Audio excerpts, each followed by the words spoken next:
Folks, Wani here from Wani, and with us today we have Lenny Rutledge of Sanctuary. How you doing, brother? I'm doing good. Man, Inception, it's got a lot of history behind. More than 3 decades to be precise. And I've read so far that the demos were in the box on the second floor of your barn. Do you remember what possessed you to go up there first, and figure out what's happening? No, I mean it was sort of I don't know if I was necessarily searching for those, but the truth is that my plan was to tear the barn down. I mean the bottom floor of the barn is pretty decent. It's our studio and everything. So that's where we did a lot of the recording. That's where we do pre-production for tours and stuff like that. So it's pretty decent. The top floor it was like a hayloft for animals that was open up to the elements, and the roof was really bad and everything.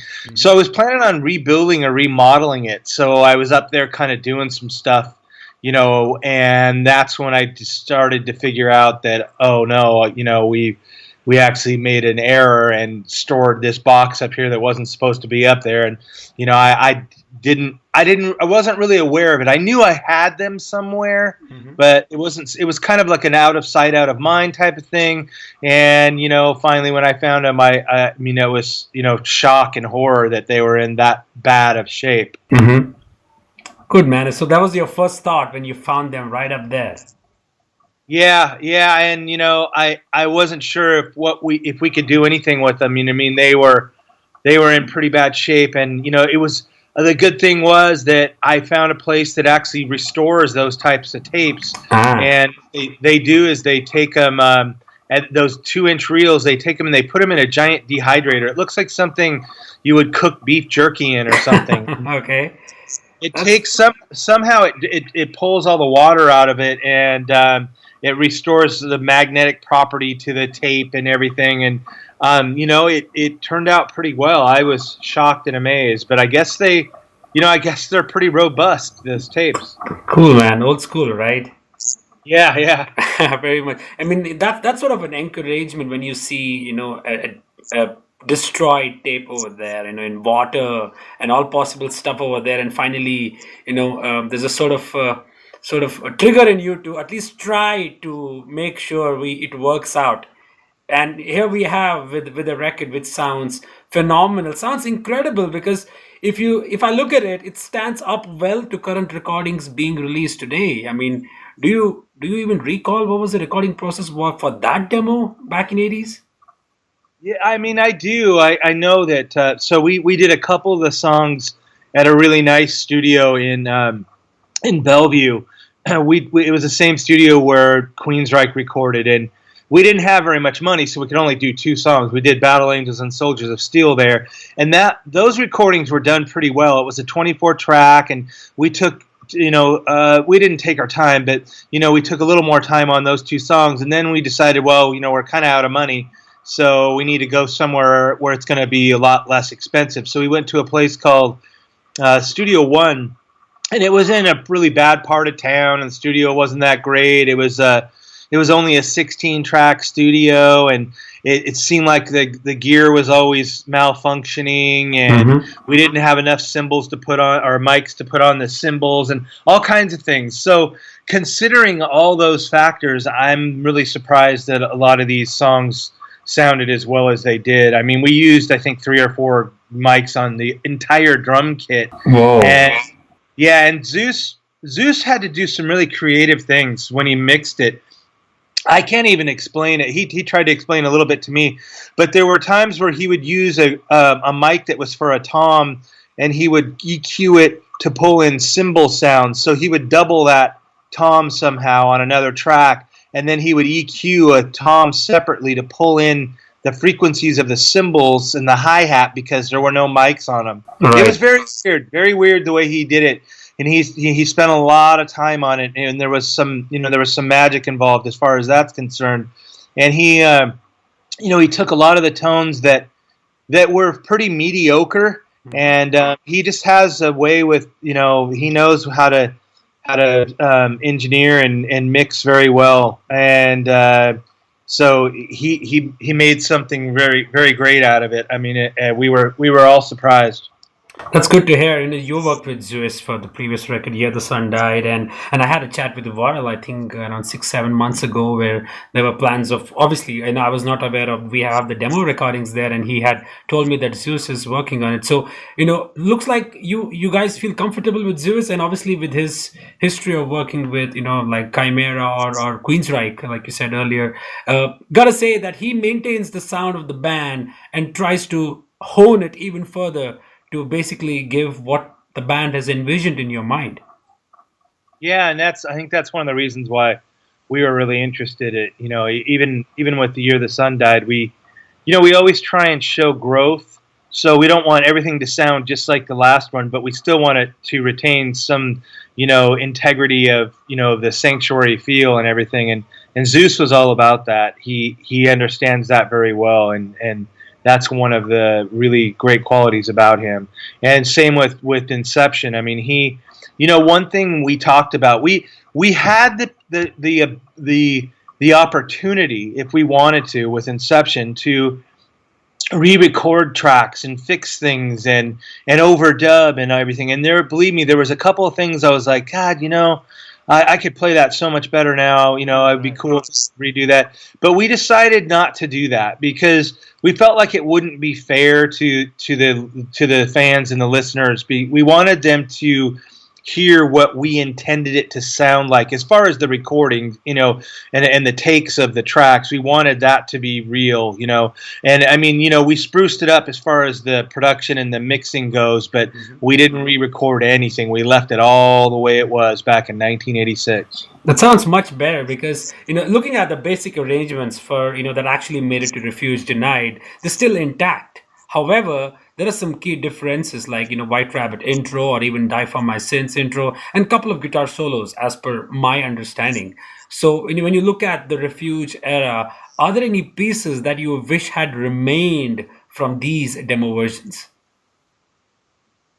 I don't know if I could say that. I mean, I definitely like, for instance, Die For My Sins. I like the way that intro starts out and stuff. And I think, White Rabbit, they're both really cool versions. I think it just kind of shows a little bit of our growth just in between that point from the demo to Refuge Denied, and you can see a little bit of Dave Mustaine's input there as well, because I think there was a few songs that we decided to cut out some of the fat. Battle Angels has sort of like a half of a verse at the end for a second there that's a little bit different. I think there's a couple parts that are a little longer. I think it seemed like there's another chorus or something in there, if I believe. Just things like that. But it kind of shows you where we were and what we were thinking, and then where we went with it. So I mean, to me, that's kind of a cool thing. I mean, if I'm an early fan of Sanctuary, that's something I'd really be into. Absolutely, man. And in addition to the novelty of experiencing, the Inception demo music, there's a good number of photos and the outstanding history of the band in the booklet. What was the experience like pulling together all that history in your mind and writing about it? Yeah, you know what? It's funny because, it's weird because we didn't record it. I mean, this record was recorded 30 years ago, but I still put so much time into this record, making it, sort of a collector's, one of a kind type of thing. I mean, with all the photos and the stories and I mean, believe me, we dug up photos from places I didn't even realize we had, and we talked to different people and friends and crew and stuff like that. And, it's something that I think people will really enjoy because there's a lot of things you've never heard us talk about, or photos you've never seen, and it, in a way, it's kind of a little bit almost emotional, like when you open up photos of your old family or whatever, from years ago. It's kind of that whole thing. It kind of brings back memories and emotions and all that stuff. So it was a very cool thing for me, and surprisingly enough, a lot of work, as much work as as putting together a whole brand new record, minus the recording. Right. And do you keep in touch with Jim? I mean, have they heard the demo, Inception? Yeah, Jim has. I'm not sure about Sean. I haven't talked to Sean in a while. Sean's kind of he's kind of a private guy, and he's kind of doing his own thing. So I'm not really sure, but I'm sure eventually he'll hear it. He's kind of been out of the metal scene for quite a while too. So. Okay.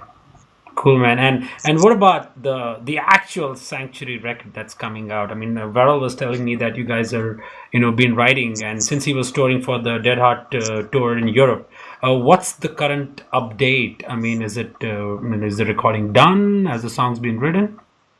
It's not done. We're still a little ways away. Worrell's been working a little bit on solo stuff, but he was up here last weekend, and we were working on some of the new songs.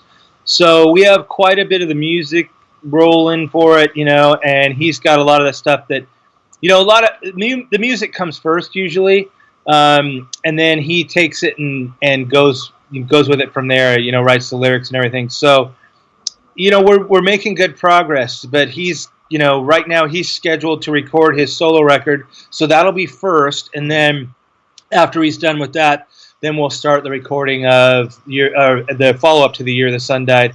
And I think that will probably be late 2017 or early 2018. Obviously, you're playing a lot of festivals. I see Sanctuary names almost everywhere, with the European schedule. So is that a plan of playing some of these songs on stage as well, apart from, Refuse Unite or even Year the Sun Died? Yeah, we always play a few songs from that era anyway. I mean, I don't know if we'll play Incubus or I'm Insane. You never know. It could happen. We've talked a little bit about it. We'll have to see how it works out. As long as we can do it justice, then we might try it. But I mean, you'll definitely hear Die for My Sins and Soldiers of Steel and Battle Angels. Yeah, sure. And when you look at Year the Sun Died, I mean, it came out after so many years, and fans loved it, critics loved it. I mean, it got so much love and support from the metal community. That might have given you a sort of, I don't know whether the pressure is the right term for the next record to kind of exceed the expectations in terms of songs and the entire structures and arrangements. What goes on in your mind right now as you're currently writing the next record? Well, there's definitely pressure. I mean, it's my own pressure. I mean, I wouldn't say that I worry too much about like any kind of critic or anything. It's really more of we want to make sure that it works for us and we feel good about it. That's usually what it takes, for us. Once we feel like it's a quality product, then we hope that other people will enjoy it as much as we do too. So. Yeah, we think about it a little bit, but I think that's a good thing. It's almost like a quality control. You always want to top the next or the last thing you did. So, and so far we're doing really well. The one thing I would say is I kind of approached it a little bit differently this time with the music, because a lot of times what I'll do is I'll come up with a clean, acoustic part, like the beginning of the Year the Sun Died, or, One Final Day, or something like that. Those were first on the Year the Sun Died, and I haven't really done a whole lot of that. I decided to keep it upbeat and energy first, and then I'll get to those later. I just wanted to see. I wanted to get the high energy out of the way, and I've been doing pretty good so far. A lot of them are really kind of upbeat, faster intensity, stuff. So I like the direction so far. Awesome. That's really good to hear. So, obviously, you guys entering the studio sometime this year. What about Nick? How much involved is he with respect to songwriting? Obviously, he will be writing some solos. Anything that has come out of him so far? To tell you the truth, Nick's not really playing with us anymore. Oh, okay. I'm not really sure what Nick's doing. He kind of decided to do some other things, and we wish Nick well, of course. We're not sure what we're gonna do for the second guitar player, but we've been in this position before, so we'll find somebody. There's some people that we're talking to and everything, and obviously we have to get that all settled before we head out for Europe this year, and I think we're trying to plan a U.S. tour as well. So we're working on all that stuff right now. Awesome, man. I wish you good luck, and obviously, I'm going to catch you in the festival. So, obviously, we had the Grammys. Did you had a look at what happened the other day? You know what? I saw like just little blurbs of it. And the one thing I did see was when Megadeth won the Grammy, and then Right. they played a Metallica song, which I thought was pretty shitty. Nonetheless, man, you guys are touring US, like you said. Is it planned sometime after the summer festival, or is it going to be before that?